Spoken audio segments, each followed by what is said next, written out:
माझे पिता आणि माझा नेता आपल्या सर्वांचा जन्मदाता नसेल तरी आपल्या सर्वांचा आशा, आपल्या सर्वांचं श्रद्धा आणि आपल्या सर्वांचं प्रेरणास्थान आपल्या जन्मदात्यापेक्षाही त्याच्यावर आपण तुम्ही सर्वांनी प्रेम केलं ते आदरणीय लोकनेते गोपीनाथ मुंडे साहेब यांच्या जन्मदिवसाच्या या दरवर्षीच्या परंपरेप्रमाणे आयोजित कार्यक्रमाला मंचावर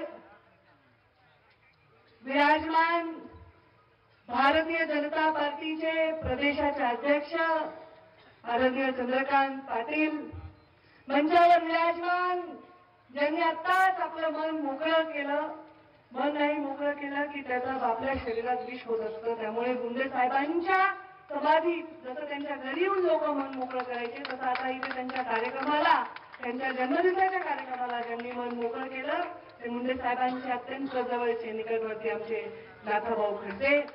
मंचावर उपस्थित त्या कार्यक्रमासाठी मुंडे साहेबांवर प्रेम करणारा, प्रमोद महाजनांवर प्रेम करणारा, त्यांचा सच्चा असा कार्यकर्ता म्हणून आतापर्यंत स्वतःला म्हणून घेणारे आमचे आदरणीय प्रकाशजी मेहता, आता ज्यांनी मार्गदर्शन केलं आमचे बंधू, आमचे भारतीय जनता पार्टी मित्र पक्षातील मुख्य घटक राष्ट्रपतीचे नेते आदरणीय महादेवराव जानकर, मंचावर उपस्थित मुंडे साहेबांना लोकनेता म्हणून एक आमदार खासदारांना निर्माण करणारी फॅक्टरी असं नेहमी संबोधणारे आदरणीय बबनरावजी लोणीकर, मंचावर उपस्थित आमचे बंधू अतुलजी सावे, मंचावर उपस्थित आमचे हरिभाऊ नाना ज्यांनी अध्यक्षपदाचा अत्यंत उत्कृष्ट कारभार सांभाळला, आमचे मॉनिटर म्हणून ज्यांनी काम केलं ते आमचे आदरणीय नाना, मंचावर उपस्थित सुजितसिंगजी ठाकूर, आताच ज्यांचं आगमन झालं त्या माझ्या मैत्रीण माधुरीताई पिसाळ, मंचावर उपस्थित आमदार मोनिका राजळे, आमदार श्वेता महाले, आमदार तुषार राठोड, आमदार मेघना बोर्डीकर, आमदार नमिता मुंद्रा, आमदार राजेश पवार, आमदार सुरेश धस, माजी आमदार पाशा पटेल, माजी आमदार आदरणीय भीमरावजी धोंडे, आदरणीय आमदार नारायण कुचे, आमचे आमदार लक्ष्मणअण्णा पवार, थोडक्यात होता राहिले ते आमचे रमेशरावजी अडसकर, मंचावर उपस्थित आमचे साहेबांचे अत्यंत जवळचे माजी आमदार शिवाजीरावजी कर्जिले, आमचे गोविंदअण्णा केंद्रे, विजयरावजी गव्हाणे, सुधाकरराव भालेराव, भीमरावजी धोंडे, डॉक्टर भागवत कराड, खास आमच्या संभाजी पाटलांचे बंधू आलेले आमचे छोटू भैया, मंचावर उपस्थित आईसाहेब, राधाताई, बाळासाहेब जोडकल्ले, राजाभाऊ फळ, रमेशरावजी पोकळे, दत्ताभाऊ कुलकर्णी, सविता गोल्हार, राजेंद्र मस्के, युद्धजीत पंडित, केशवराव आंधळे, बदामराव पंडित, आताच त्यांचं आगमन झालं ते आमच्या बंधू आकाश पुणकर, आमच्या भाऊसाहेबांचे चिरंजीव, मंचावर उपस्थित माजी आमदार नवले साहेब, गणेशजी हाके आमचे प्रवक्ते, सदाशिव खाडे, देवीदास राठोड, बसवरावजी मंगळे, डॉक्टर भागवत कराड, संतोष हंगे,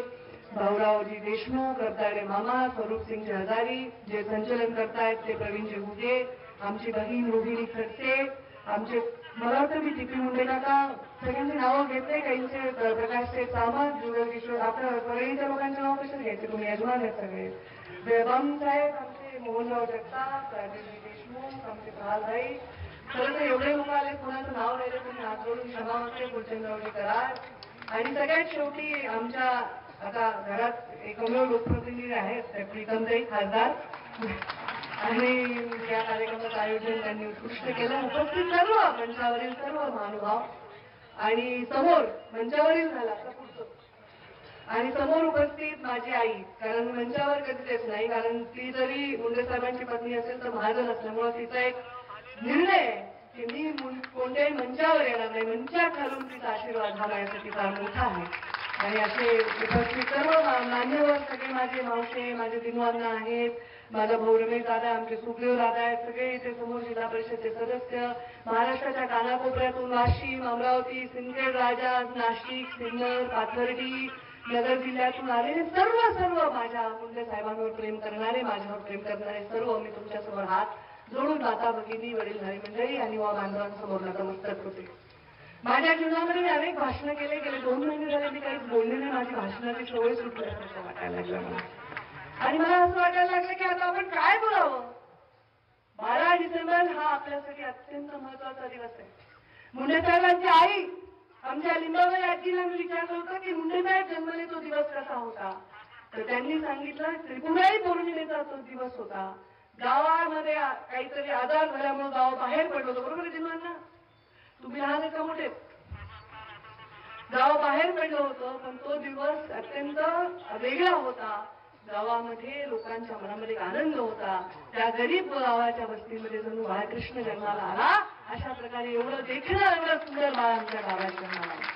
गरीबाच्या झोपडीत दिवा लागावा असं मुंडे साहेबांचं राजकारणात येणं होतं आणि तो दिवा विझू नाही दिला पाहिजे याच्यासाठी मुंडे साहेबांनी मला आपल्या सगळ्यांच्या जोडीमध्ये टाकलं. राजकीय प्रवास मुंडे साहेबांचा हा 2 शब्दात वर्णन करण्यासारखा नाहीये, पण मुंडे साहेबांचा राजकीय प्रवास त्यांच्या मृत्यूनंतरही कायम आहे ही मुंडे साहेबांची किमया आहे. आणि आज देशामधील सर्व लोक मुंडे साहेबांकडे एक सामान्य माणसाचा, वंचितांचा आणि सामान्य बहुजनांच्यासाठी लढा देणारा नेता म्हणून त्यांच्या मृत्यू पश्चातही त्यांच्याकडे आदराने बघतात. माझं मोठं भाग्य की मुंडे साहेबांच्या पोटी मी जन्म घेतला आणि खूप मोठं दुर्भाग्य आहे की ह्या अर्थाने अत्यंत अशा परिस्थितीमध्ये, स्वप्नाची पूर्ती झालेल्या परिस्थितीमध्ये मुंडे साहेबांना अग्नी द्यावा लागला. हे भाग्य आणि दुर्भाग्याचा प्रवास मी अनेक वर्ष केलाय. माझ्या गोपीनाथ मुंडे माझ्या पित्याला, तुमच्या नेत्याला गमावण्यापेक्षा मोठं दुर्भाग्य माझ्या वाट्याला कधी येऊ शकत नाही. त्यामुळे पराभव वगैरे अशा चिल्लर गोष्टींनी खचणारी पंकजा मुंडे. किती दिवस झाले? 1 डिसेंबरला मी पोस्ट लिहिली. 1 डिसेंबरला पोस्ट लिहिली. आज 12 डिसेंबर आहे. 12 दिवस या देशातल्या टीव्ही चॅनलचं, माध्यमांचं आणि सगळ्यांचं लक्ष आहे की काय चाललंय आणि केवढी मोठी ही किमया आहे, केवढा मोठा त्याग आहे, केवढं मोठं समर्पण आहे, किती जणांची जुळलेली नाळ आहे. ही नाळ कोणीही तोडू शकत नाही. 12 दिवस त्याच्या आधी टीव्ही लावला. कोण दिसत होतं? संजय राऊत दिसत होते की नाही? टीव्ही लावला की संजय राऊत दिसायचे आणि ते बोलायचे आणि शेवटी त्यांनी जे म्हणलं ते करून दाखवलं. पण मी तर बोलले नाही तरी टीव्ही लावलं तर मीच दिसायला होते. 12 दिवस एवढ्या बातम्या, एवढे अंदाज, एवढे टॉक शो, इतक्या लोकांचे मतं. सरकारमध्ये असताना माझ्याविषयी खूप चांगलं कमी कोणी बोललं, कारण नाही चांगलं बोललं याच्याविषयी जास्त प्रयत्न होत गेले. काँग्रेसविषयी कसं चांगलं नाही बोललं पाहिजे आणि काही लोक तर त्याच्यासाठीच निर्णय गेले होते. पण एवढं सगळं बोलत होते आणि मी पण आपलं बघत होते काय चाललंय. इतके सूत्र, अमुक झालं, तमुक झालं. काय झालं बाबा? आवाज रे, कोण आवाज आला? काय माझ्या विरोधात आहेत का? काही अस्वल तुझा आपल्या आवाज वाढव की बाबा. गावात राष्ट्रवादीकडे असतील पण माझा आहेस का नाही?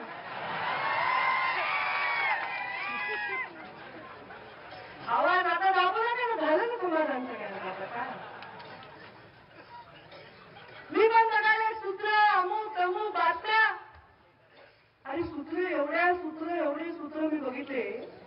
एवढे हुशार सूत्र असतील तर तुम्हाला अजित पवार आणि देवेंद्र फडणवीसांनी शपथ घेतलेली कळली कशी नाही? झोपेतून डोळे उठून आम्ही बघायला. म्हणजे एकाही सूत्रांनी मला सांगितलं नाही की शपथविधी आहे. कोणत्याच म्हणजे सूत्रांचे लिमिटेशन असतात. जेव्हा आम्हाला सूत्र टाकायचे असतात तेव्हा लोक टाकतात आणि तरी पण सगळे बिचारे झोपेतून उठून सगळे कॅमेरे घेऊन त्या दिवशी पळाले. असो, या निवडणुकीच्या निकालानंतर ते सन्माननीय उद्धवजी ठाकरे यांच्या शपथविधीपर्यंतचा जो प्रवास होता, त्या प्रवासात जेवढा अनुभव मला आला राजकारणाचा, मला नाही वाटत माझ्या 15 वर्षाच्या राजकीय कारकिर्दीत मला आला. मी बघत होते काय चाललंय. 3 जून 2014 आपल्या जीवनातला अत्यंत दुर्दैवी दिवस होता.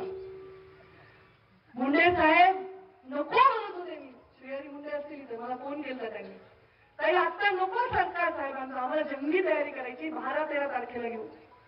साहेब हट्टालाच भेटले, मला सत्कार करायचा आहे म्हणजे तुम्हाला करायचं का आता संपवायचा, मला परत वेळ नाहीये. आग्रहाने 3 जूनचा कार्यक्रम साहेबांनी घ्यायला लावला.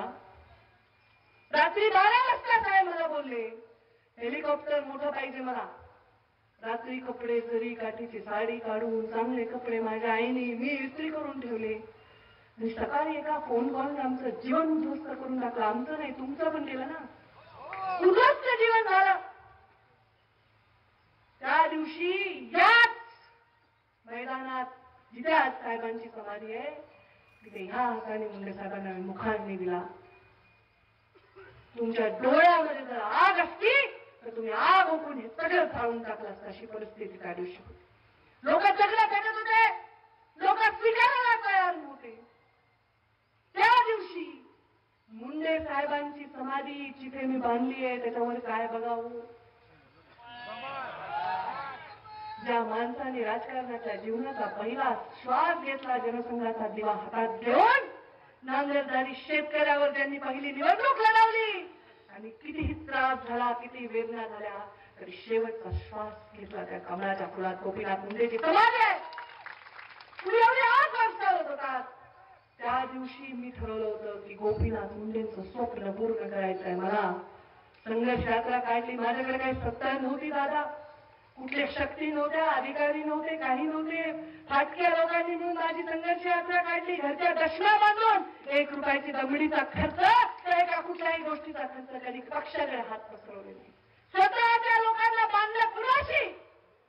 या कमळाशी बांधलं नाही तर या लोकांनी पाठ फिरवून टाकली.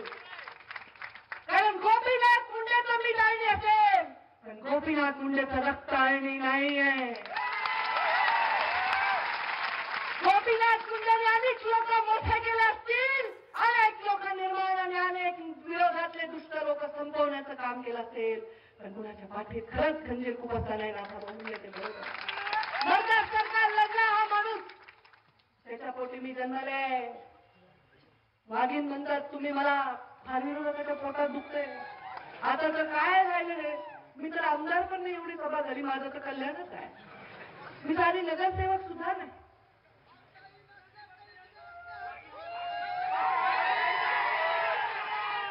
मेघला बोलणी करायला ना, बरं बेटा बघू बघू दे लोकांना. मोनिका राजे आली का? हे माझी बहीण मोनिका. मोनिका राजे, मेघला बोर्डीकर दोनच नाव घेतले, बाकी सगळ्यांचे नाव घेतले तर वेळ जाईल.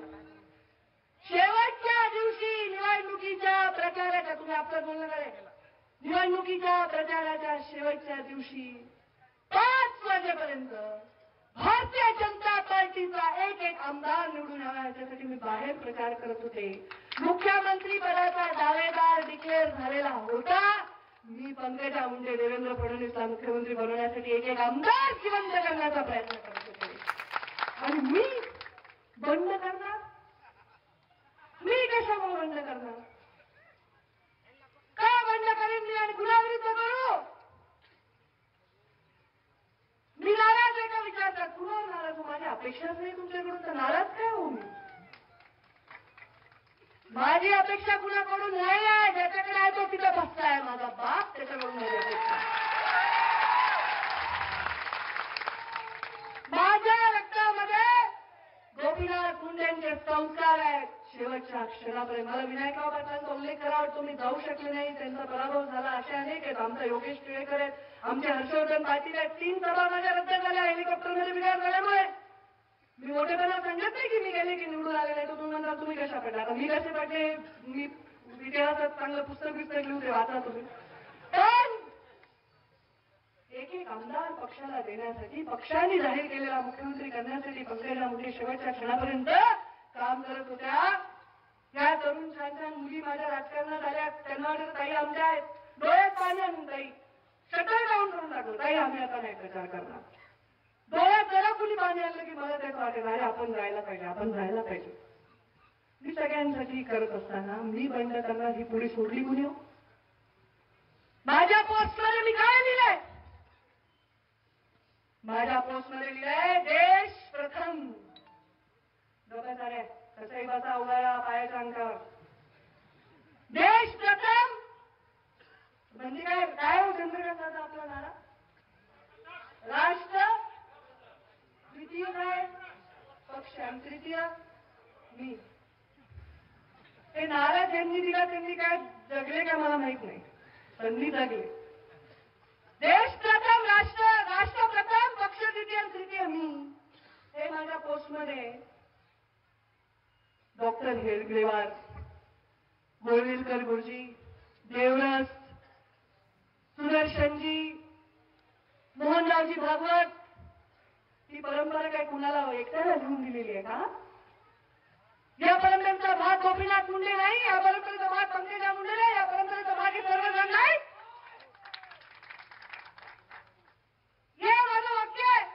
सगळ्या मीडियाने अत्यंत चांगली बातमी लावली. आता याचा शोध घ्या दादा. कोणी बातमी लावली पंकजा मुंडे पक्ष सोडणार? आता मी पडल्यावर सुद्धा मी पक्ष सोडावा अशी इच्छा कोणाची आहे का? जसं नाताभाऊ म्हणजे आम्हाला ढकलत तुम्ही दरवाजा काढून ठेवला, आम्ही आता काय करावं? कोणी सांगितलं पंकजा मुंडे पक्ष सोडणार? कोणी या वावड्या उठवल्या? मी याच्यावर उत्तर द्यावं.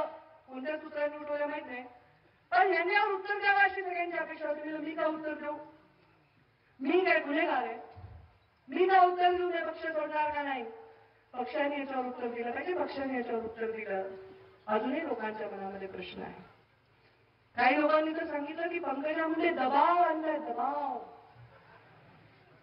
काहीतरी प्रदेशाध्यक्ष पद किंवा विरोधी पक्ष नेते पद मिळवण्यासाठी. माझा तर प्रश्न आहे, मला हे मिळू नये म्हणून कोणी काही करतंय का? मला हे मिळू नये म्हणून हे कारस्थान होतंय का? पदासाठी, पदामुळे माणूस मोठा होतो हे मान्य आहे, पण पदाशिवाय सुद्धा हे आहे ना, हे सहज एका वेगळ्या करायचं काम नाही. मला कुठल्याही पदाची अपेक्षा नाही. गोपीनाथ मुंडेच्या रक्तात बेईमानी नाही. आणि पक्ष ही प्रक्रिया असते. कोणाच्या व्यक्तीच्या मालकीचा पक्ष नसतो, कोणाचा नसतो. अटल बिहारी वाजपेयी, लालकृष्ण अडवाणी, राजनाथ सिंग, गडकरी या सगळ्यांनी अध्यक्षपद भूषवलं पक्षाचं. आज अमित शहा आणि नरेंद्र मोदींच्या नेतृत्वाखाली देशभरामध्ये एक अभूतपूर्व असं राज्य आणण्याचं काम पक्षाने केलंय. हे सुद्धा उद्या बदलतील, नवीन माणसं येतील. पक्ष ही प्रक्रिया असते. एका व्यक्तीचा नाहीये. पक्षामधल्या ज्या ज्या प्रवृत्ती येतील, मुंडे साहेबांनी काय केलं? नाताभाऊ सकाळी जाईल, मुठभर लोकांचा पक्ष जनसामान्यापर्यंत पोहोचवला. आपण रिव्हर्स गिअर मध्ये नेऊ नये एवढीच आपल्या सगळ्यांना विनंती आहे. जनसामान्याचा प्रश्न पक्ष मुठभर लोकांमध्ये आणून ठेवू नका. हा पक्ष राष्ट्रीय पक्ष, या पक्षाची गरिमा ठेवण्याचं काम या पक्षाच्या प्रत्येक कार्यकर्त्याचं आहे. आज मी कोणी नाही, माफ करा चंद्रकांत दादा, आज मी कोर कमिटीची सदस्य सुद्धा नाही. कारण जर मी पदासाठी माझ्यावर आरोप होत असेल की मी पक्षावर दबाव आणते, तर मी आज जाहीरपणे कोर कमिटीच्या माझ्या जबाबदारीतून मुक्ती मागत आहे. मी कोर कमिटीची सदस्य देखील आज नाही. गप्पा बसा तुम्ही. मी खूप बघितलं हे सगळं नाटक चालू होतं. सगळं कोण चाललंय, कोणावर चाललंय, काय चाललंय. अजित पवारांच्या शपथविधीनंतर सुप्रिया सुळेंचा चेहराही मी बघितला. त्यांच्या डोळ्याचे अश्रूही पाहिले. मला हसू द्यायला मी गोपीनाथ मुंडेचे लेख आहे, मला वाईट वाटलं. आपला 80 वर्षाचा बाप लढा दिल्यानंतर त्याच्या पक्षामध्ये फूट पडते की काय, आपलं घर फुटतं की काय, ही वेदना एका मुलीच्या चेहऱ्यावरची मी भोगलेली आहे. स्वतःचा पाय तुटला म्हणजे दुसरा माणूस लंगडा व्हावा ही आमची जात नाही व्हावा, मी असा विचार करत नाही. माझ्या डोळ्यातले अश्रू मी सुप्रिया सुळेंच्या डोळ्यामध्ये पाहिले आणि मी आमच्या कॉमन मित्राला म्हणाले की मला वाईट वाटलं की कारण दुसऱ्या दिवशी त्या पुन्हा यजमानीबाई म्हणून सगळ्यांना स्वागत करत होत्या, मुरगत होत्या, कौतुक करत होत्या. तेही बघून कौतुक वाटलं आणि वाटलं अरे त्यांच्याबरोबर आज त्यांचे वडील आहेत, माझ्याबरोबर नाही.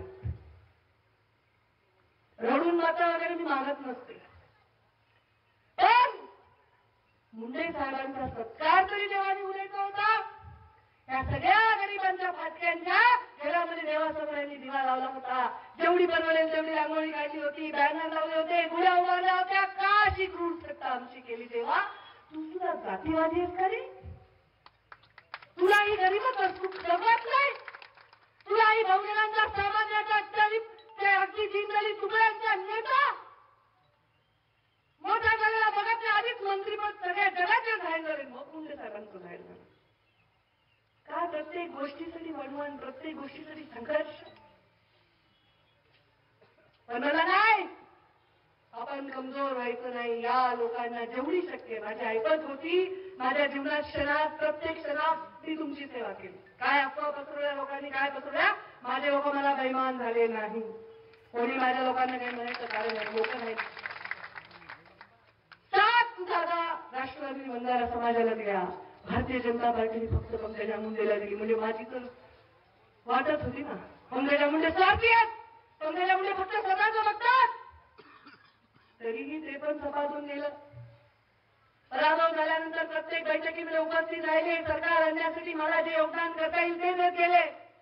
कुठल्या पदाची लालसा नाही करत. पदाने माणसं मोठे होत नाही. आम्ही आमच्या जीवाने मोठे, लहान आहेत, मोठे, फाटके तुटके कसे आम्ही आमचे आहेत, पण दैवाने आमच्या रक्तात नाही. आणि मी सांगितलं, पक्ष कुणाचाच नाही, पक्ष कुणाचा नसतो. स्वतः मोदीजी पण म्हणतील की पक्ष त्यांचा नाही, ते पक्षाचे सेवक आहेत. मी काय आता कमळाच्या फुलावर काय बुलडोजर टाकू का? माझा पक्ष आहे. पण कोणी म्हणेल,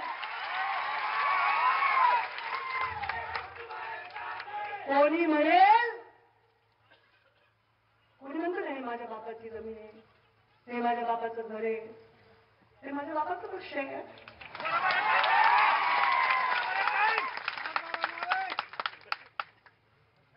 चूक असेल तर कान घालून सांगायची पण क्षमता असली पाहिजे. चूक आहे तर चूक आहे, बरोबर काय बरोबर आहे. मुठभर लोकांचा पक्ष जनसामान्यापर्यंत जर पोहोचला आणि जनसामान्यापासून तो मुठभर लोकांचा बनत असेल तर पक्षाला विचार करायचे. सरकारमध्ये आलो नाही म्हणून जनतेत विचार करायची गरज नाही. पक्षाचा सामान्य कार्यकर्ता आहे, तालुक्याचा, जिल्हा परिषदचा, नगरपालिकेचा काम करणारा. आज इथे बरेच लोक आहे, विदर्भातले पण लोक आले, तिथे विजयराव आले, लढले निवडणूक, कुठे गेले विजय जाधव, सगळे आले, आमचा आकाश आलाय, बरेच लोक आले. सगळ्या विदर्भ, मराठवाडा, नाशिक, नगर सगळीकडचे लोक आले. सत्ता असताना आपल्याला कार्यकर्त्यांची आपल्याला पूर्ण लाड करायची संधी नसते. पण आता सत्ता नाहीये ना आपल्याकडे.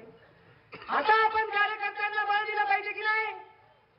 मी घरात बसले, मी निराश आहे, मी बाहेर पडणार नाही, संपून गेला पंकजा मुंडे म्हणून काही स्वतःला विचारांचे कुमार समजणारे लोक काय माझ्यावर तोंडसूक घेत होते. बापरे, त्यांना असं वाटलं की आता सरकारचं झालं, फडणवीस साहेबांचा शपथविधी व्हायला, आता पंकजावर तोंडसूक घ्यायला होते काही लोक. पण कसं असतं, स्वर्गात सुद्धा श्री नसली, श्री म्हणजे काय येड्यानो, श्री काय असते, लक्ष्मी असते. स्वर्गात सुद्धा श्री नसेल तर राजाला सुद्धा काही असू नसते.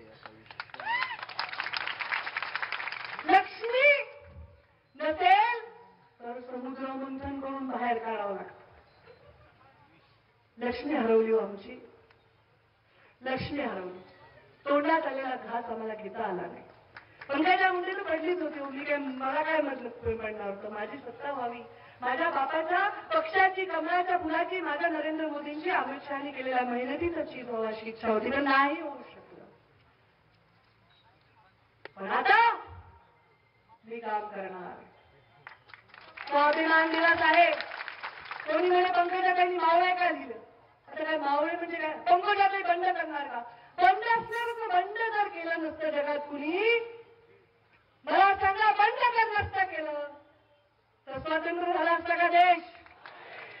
बंड जर केलं नसतं छत्रपती शिवरायांनी तर स्वराज्य स्थापना झाली असती का? नाही तर त्यांनी पण मोगलांची सेवा केली असती ना. बंड जर केलं नसतं, आमच्या ज्योतिबानी आणि क्रांतीज्योती सावित्रीबाईंनी तर स्त्री शिक्षणाचा पाया उभारला नसता. बंडखोर विचार नसते तर विधवा विवाह झाले नसते. बंडखोर विचार नसते तर सती परंपरा बंद झाला नसता. बंडखोर विचारांच्याच नेत्यांची गरज आहे. तोंडाला जीप लावलेल्या नेत्यांनी समाज घडू शकत नाही. हो, मी बंडखोर प्रवृत्तीची आहे, पण माझं बंड स्वतःला कुठे थांब बसवण्यासाठी नाही. आज मी मुक्त आहे. मी कोणत्या जातीची नाही, मी कोणत्या पंथाची नाही, मी कोणत्या वर्णाची नाही आहे. ज्याचा कोणी नाही त्याची मी आज. आणि ज्याला माझा कोणी नाही, तुम्ही माझ्या आहे. स्वाभिमान दिवस आहे. का नसावा स्वाभिमान? आमच्या फाटक्या कपड्यात सुद्धा आम्हाला स्वाभिमान का नसावा? पंकजा मुंडे घरात दरवाजा लावून बसणार नाही रे. तुम्ही बिलकुल हरायचं नाही, हरायचं नाही तुम्ही. मी घरात बसा वाटतं का तुम्हाला? मी शांत बसा वाटतं का तुम्हाला? शांत बैठी हूं तो ये मत समझना, शांत बैठी हूं तो ये मत समझना कि आग नहीं मेरे अंदर, डरती हूं कहीं समंदर ना कम पड़ जाए बुझाने के लिए.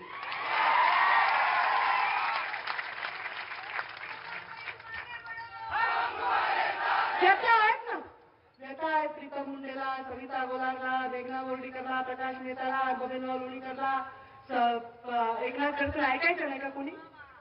वाऱ्यावर सोडून द्यायचं. 40-50 वर्ष पक्षासाठी खर्चा काढलेल्या लोकांना लाथाडून टाकायचं. हे आमच्या पक्षाची संस्कृती नाही. मला तो पक्ष परत पाहिजे, मला तो पक्ष परत पाहिजे.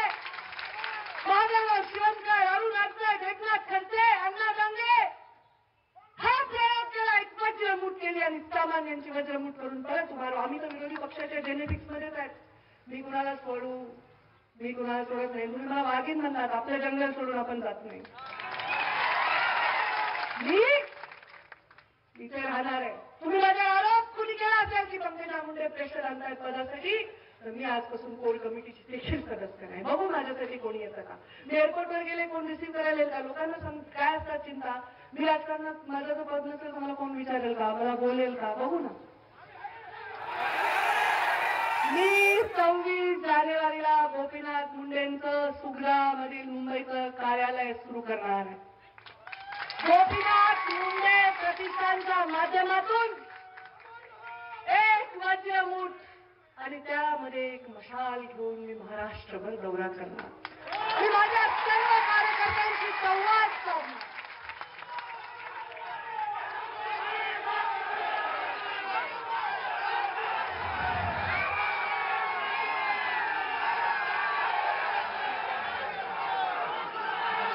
लोकांनी काय करणार पंकजा मुंडे, काय करणार पंकजा मुंडे? 5 वर्ष मी मंत्रिपदावर होते आणि आज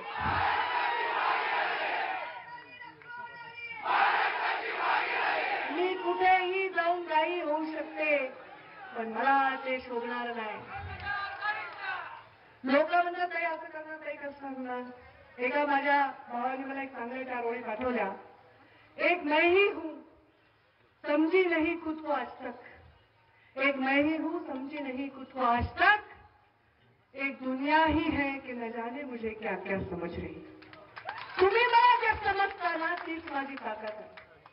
आता मी कोणीच नाही आहे, तरी पण मी समाजातील एक घटक आहे. मी एवढ्या लोकांचा प्रतिनिधी आहे. सन्माननीय मुख्यमंत्री उद्धवजी ठाकरे यांना मुठभर गोपीनाथ गडावर माझं जाहीर आव्हान आहे. ते गडाचं स्मारक बिरक आम्ही 5 वर्षात एक वीट लावली नाही. आता बनवा म्हणायला मला लाज वाटेल. मी बनवा म्हणले पण नाही कधी. मी कधी म्हणले नाही की गोपीनाथ मुंडेंचं स्मारक करा. कधी म्हणले का मी? हे मी माझं मी बनवलंय एक लेखीने. मी कधी म्हणले नाही गोपीनाथ मुंडेंचं नाव ह्याला द्या त्याला द्या. आदरणीय उद्धवजी ठाकरे हात जोडून मी तुम्हाला विनंती करते, गोपीनाथ मुंडेंचं स्मारक आता बनवू नका. 5 वर्ष झाले त्यांना मृत्युमुखी पाहून. तुम्हाला गोपीनाथ मुंडेंचं स्मारकच बनवायचं तर माझ्या मराठवाड्याला दुष्काळ मुक्त करा. माझ्या मराठवाड्याच्या शेतकऱ्याच्या घरातलं कसं करा. माझ्या मराठवाड्याला चांगला सक्षम शेतकरी निर्माण करण्यासाठी, वाटचाल करण्यासाठी तुम्ही योगदान द्या. कालच तुम्ही मुख्यमंत्री झाले. मी काही कोणत्या पदावर नाही, कोणत्या भूमिकेत नाही. मी तुमच्यावर टीकाही करणार नाही. मी शुभेच्छा देईन. हा महाराष्ट्राचा इतिहास आहे, आपण शुभेच्छा दिली पाहिजे. लगेच काल तुम्ही मुख्यमंत्री झाले, आज मी तुम्हाला म्हणे अमुक करा तमुक करा असं मी म्हणणार नाही. पण माझ्या मराठवाड्याला दिशा द्या. पंकजा मुंडे 26 जानेवारीला मी बाबांच्या ऑफिसचं उद्घाटन करणार आहे. ज्याला यायचं ते आले ते मावळे आणि नाही आले ते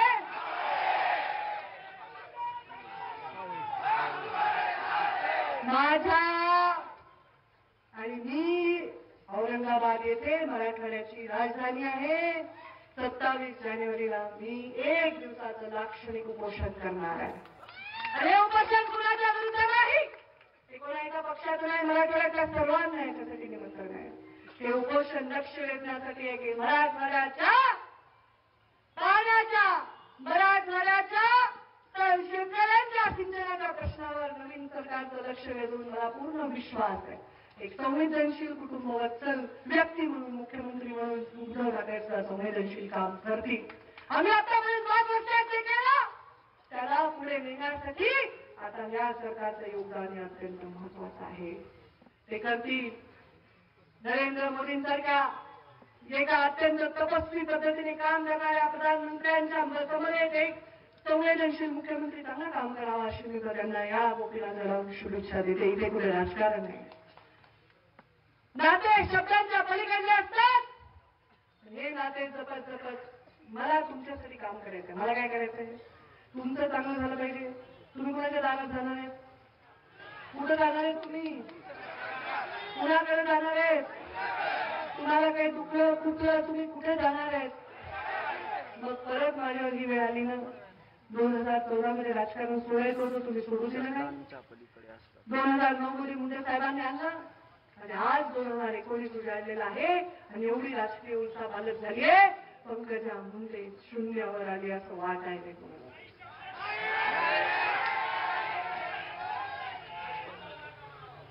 पंकजा मुंडे काय केलं मी 2014 मध्ये संघर्ष यात्रेतून महाराष्ट्राचा समाज मी जोडला आणि या देश राज्याला भाजपचा मुख्यमंत्री करण्यासाठी माझं योगदान मी एवढं सुद्धा दिलं ना.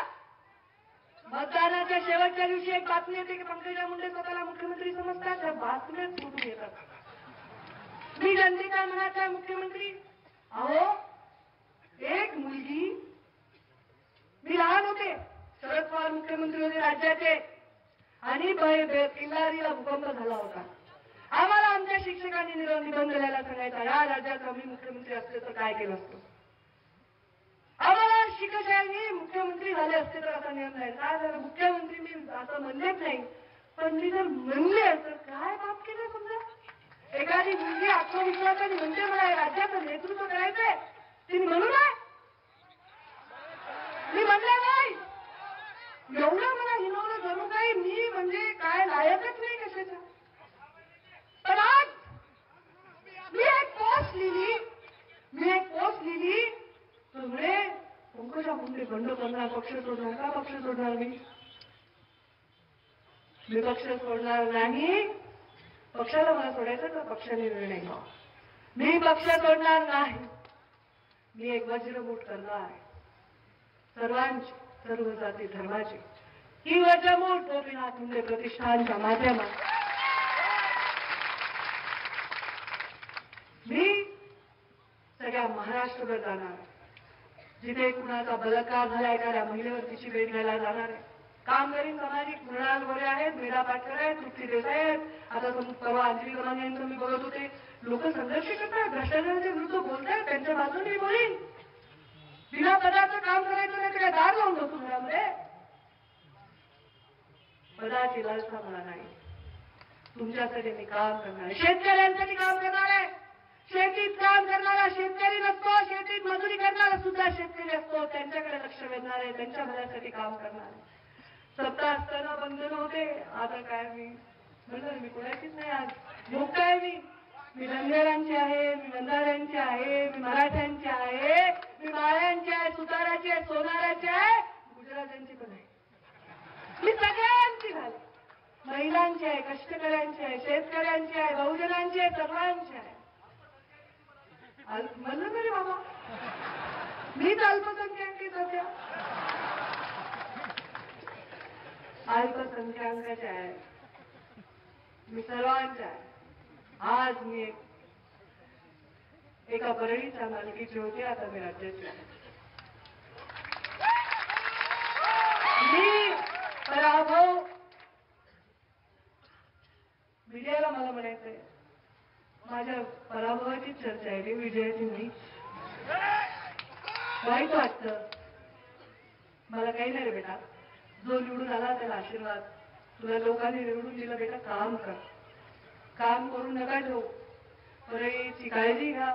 रिकामदाई गोपीनाथ मुंडेंनी मला जबाबदारी दिली. तुम्ही आता माझ्या बीड जिल्ह्याच्या आणि परळीच्या खासदार आहात. चांगल्या मताने निवडून देऊन लोकांनी तुम्हाला संधी दिली. तुम्ही यांची काळजी नाही घेतली तर तुम्हाला सुद्धा मी कान धरू शकते. आज प्रीतमताईंच्या ओटीमध्ये तुम्हाला सर्वांची जबाबदारी टाकणार आहे. मी काही सोडून नाही चालले तुम्हाला. मी इथेच आहे. कोणी चिंता करायचं कारण नाही. पक्ष थापा, पक्ष करा, बघू नका काय पुढे करायचं ते करू.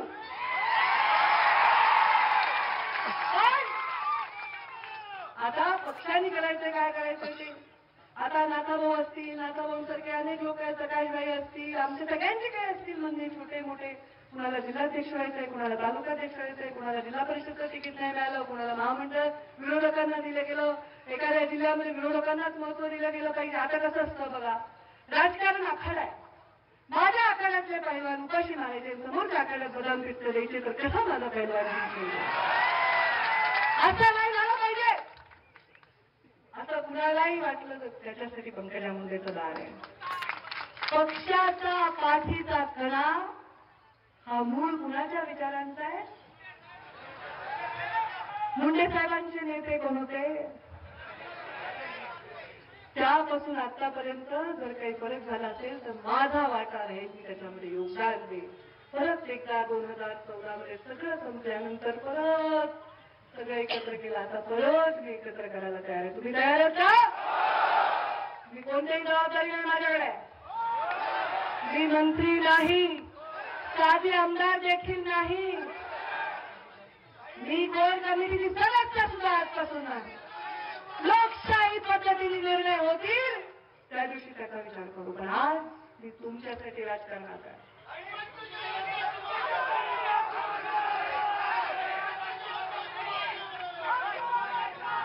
या राज्य मुठी बरोबर महाराष्ट्रात कुठेही मी बोलवलं तर याल ना तुम्ही. माझ्यासाठी बोलवणार नाही, तुमच्यासाठी बोलवेन. परत एकदा रस्त्यावर आंदोलन करू, परत एकदा आंदोलन करून आपण सरकारकडे न्याय मागू. घाबरू नका. मुख्यमंत्री माझा भाऊच आहे घेऊ, मला विश्वास. पण मला आता गोपीनाथ मुंडेंच्या नावाने काही मागायचं नाही, पदार पसरायचा नाही. आता आपला हक्क आपल्याला घ्यायचा आहे. लोकांच्यासाठी काम करण्यासाठी गोपीनाथ मुंडेंचे विचार आहेत. आजपासून मी झाले 26 जानेवारीला मुंडे साहेबांचं कार्यालय उभं करेन आणि 27 जानेवारीला औरंगाबादला येणार ना. कोण कोण उपोषण करणार माझ्यावर ते लक्ष बघा. खाऊन पिऊन येऊ नका, खरं खरं. आणि त्या उपोषणावरून माझ्या पहिली सुरुवात राहील. मराठवाड्याचा प्रश्न मग विदर्भाकडे पण मोर्चा वळवेल, पश्चिम महाराष्ट्राकडे पण जाईल. पंकजा मुंडे बैमान होणार नाही, होऊ शकत नाही. गोपीनाथ मुंडेंचं लक्ष आता भाजपच्या कोर्टामध्ये आहे. भारतीय जनता पार्टीने आता सगळ्यांशी संवाद साधून आत्मचिंतन करून दुरावलेल्यांना जवळ करण्याचा प्रयत्न करावा. आणि त्यासाठी पक्षाचा मूळ गाभा लक्षात घेऊन हा पक्ष सामान्यापर्यंत पोहोचवण्यासाठी सर्वांनी योगदान द्यावं. धन्यवाद. जय हिंद, जय महाराष्ट्र.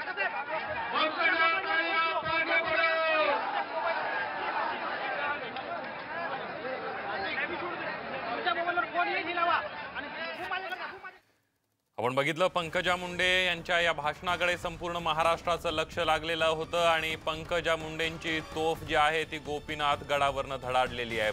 पंकजा मुंडे यांनी जबरदस्त अशा प्रकारचं शक्ती प्रदर्शन गोपीनाथ गडावरून केलेलं आहे.